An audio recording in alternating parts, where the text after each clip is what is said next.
You're watching ITV News Central. Still to come, no signs of stopping for the community cop who's just turned 70. And I'll be here with your weather for the Midlands. There's more heavy downpours on the way. Find out when and exactly where in a few minutes' time.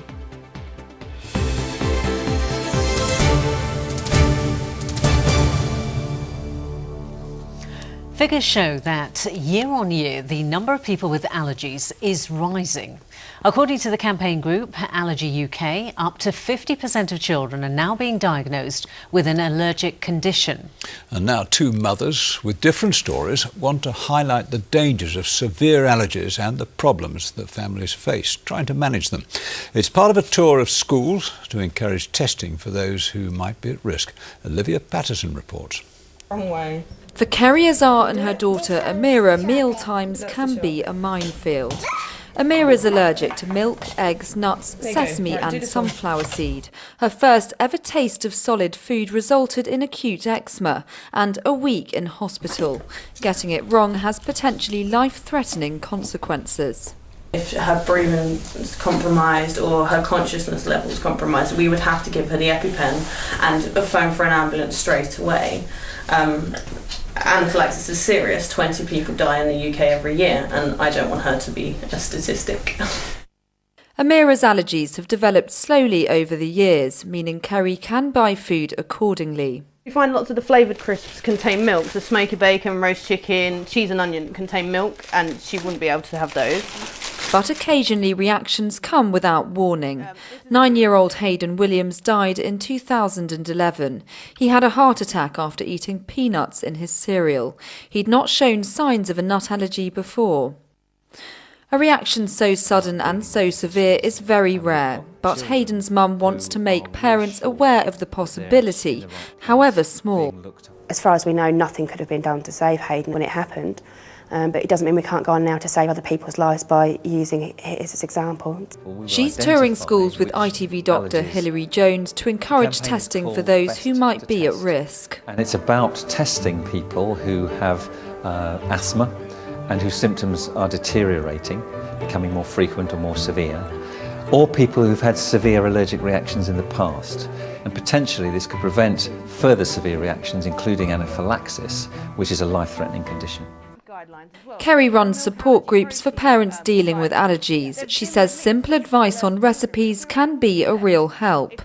Through her own experiences, she now feels well informed, and that by sharing that knowledge, she could potentially help save lives. Olivia Patterson, ITV News. The Lib Dem Party conference has ended with a rallying call to supporters in the Midlands to spread the word of the good that the party has achieved in government. Nick Clegg says mental health will be smack bang on the front of the party's next general election manifesto. But as for any future coalition plans, campaigners insist it's far too early to say. Our political correspondent, Alison McKenzie, reports. Please welcome our leader and Deputy Prime Minister, Nick Clegg. This was his chance to put clear blue water between his party and his coalition partners, the Conservatives. His message to the Midlands: we are not for the few or for the rich, but for everyone seeking a fairer society. Fixing Britain's shattered economy, making sure the recovery spreads to every part of the UK, cutting taxes for millions of people, investing in young children and protecting Britain's schools. Judge us on that record.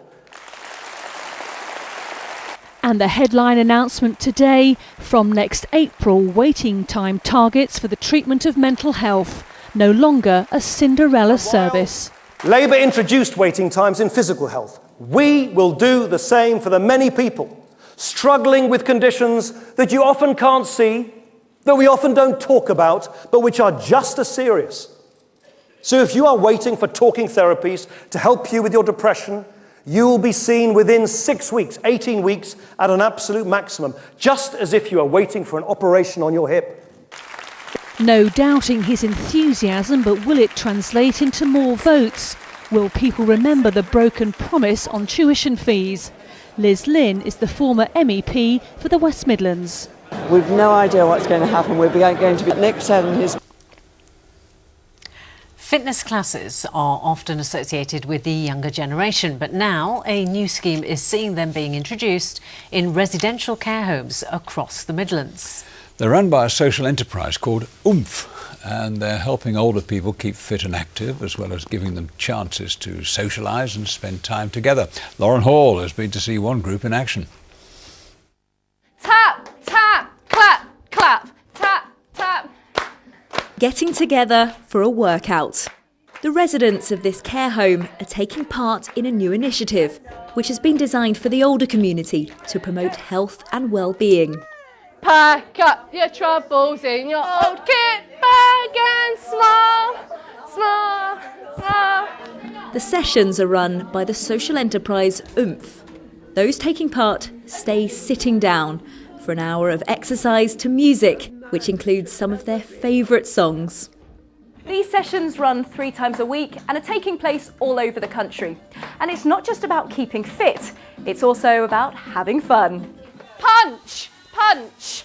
They're having plenty of that, especially when the pom-poms come out for some cheerleading. My idea with Oomph was to create a party atmosphere where we could have chair-based parties where people go because they love it, just like I love going cycling and playing squash. And then they keep coming back and again and again and again, and the exercise is a side effect to the class. Okay, hold your scarves like this. A very positive side effect, which benefits both physical and mental health. Those taking part say it's improved their mobility, and it also provides stimulation for those living with dementia. On top of that, the group activity is a chance to make friends and spend some time together. They say they enjoy it, and we ask them every week if they enjoy it, and they always say yes. I hope they're telling the truth. There's no doubt about that. Since I started coming here, I've never missed one. It's a bit of keeping you going and exercise as well. Did you both enjoy it? Oh, yes. While he kept awake. You're dozy today, aren't you? You kept me awake. I did, didn't I? Yes. You enjoyed the music, didn't you? Oh, I like him. You like to do a bit of singing? Yes, I do. I love the singing. It's fantastic when we see the difference. That's why all the team are here. We want to see our residents happy and living life to the full. And it's, for me, it's amazing to see all the team get involved as well, and the families looking forward to the events, and just everyone joining in as a community. The residents here say it's something to look forward to, making them healthier and happier. Lauren Hall, ITV News. Keeps you going, doesn't it? They're having fun. Yep. Now, on to a man who needs no help in the exercise department. Former Navy officer Louis Martindale-Vale is 70 years old, and he could be the country's oldest community frontline officer. Yes, Lewis joined West Midlands Police at the age of 62 and is now regularly seen on the streets of Erdington. Balvinda Sidhu reports.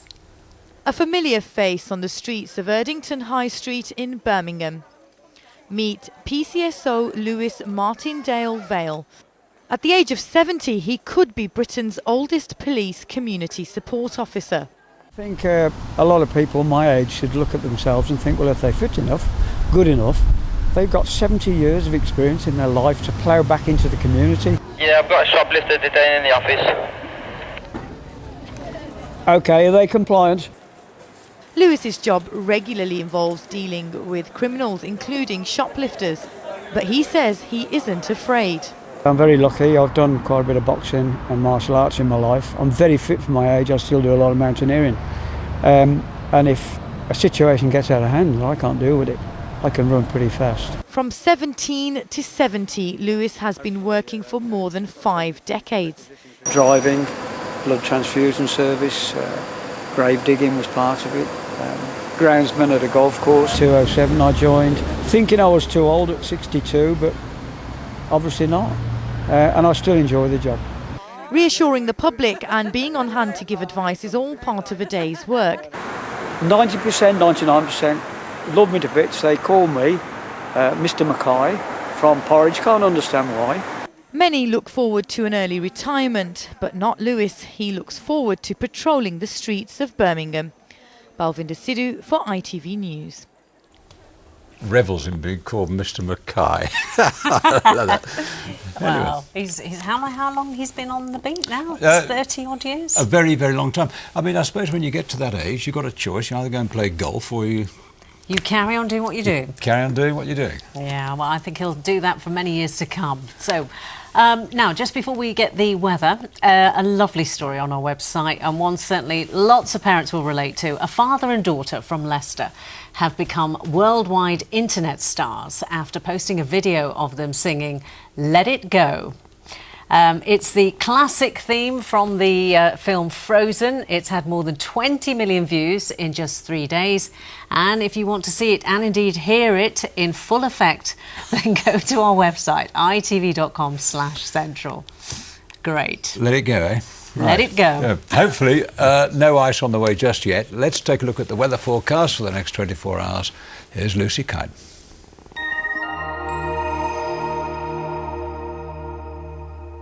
Hello again. Well, an autumnal scene captured in Staffordshire by Terrier, and the weather to match as well. We've seen some heavy downpours today, and hot on the heels of those downpours and more to come tomorrow with hail and thunder mixed in as well. Low pressure is to blame. It's in control of our weather at the moment. Today it pushed this weather front through the region and in a northeasterly direction, as you can see. That had the showers on it. They've now pushed away into the North Sea to leave us with a mostly dry night, just a few scattered showers here and there. The wind's picking up though, gusts of 30 miles per hour possible overnight tonight, but temperatures not dropping too low, 8 or 9 degrees Celsius our low tonight.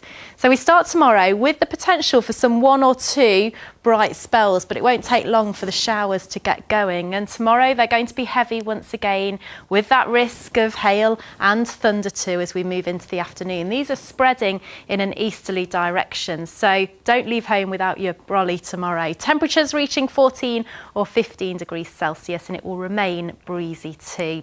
So as we move through the rest of the weekend into the weekend, sunshine and showers to come on Friday and quite a breezy day. And then as the wind dies down, slow moving heavy showers by the time we get to Saturday, so remaining unsettled.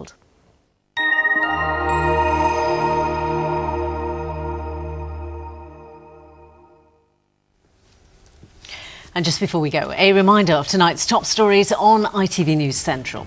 Coventry City Football Club will play alongside rugby club Wasps at the Ricoh Arena.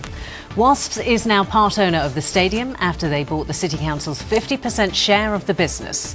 Football will be played on Saturday and rugby on a Sunday. A farm owner has changed his plea to guilty in forcing a vulnerable missing man from Kidderminster to work for him for more than 13 years.